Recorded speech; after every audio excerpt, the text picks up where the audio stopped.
Praise lord. ఈరోజు దేని వాక్యము యెషయా 61:6 6వ వచనంలో, మీరు యెహోవాకు యాజకులనబడుదురు, వారు మా దేవుని పరిచారకులని మనుషులు మిమ్మల్ని గురించి చెప్పుదురు.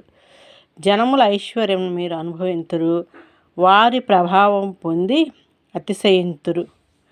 మీ అవమానానికి ప్రతిగా రెట్టింపు ఘనత నొందుదురు. నిందకు ప్రతిగా తాము పొందిన భాగము అనుభవించి వారు సంతోషించెదరు. దేవుడి నామానికి మహిమ కలుగును గాక. ఆమేన్. ఈరోజు దేవుడు ఏమంటున్నాడు? మనం యేసయ్య యొద్దకు వచ్చినప్పుడు మనము యెహోవాకు యాజకులుగా ఉంటాము. దేవుడు ఇంకా ఏం చెప్తున్నాడంటే, ప్రజలు మనల్ని చూసినప్పుడు వీరు దేవుని పరిచారకులు అని చెప్పుకున్నారంట. అంటే దేవుని ఎరిగిన ప్రజలముగా మనం ఉంటాం.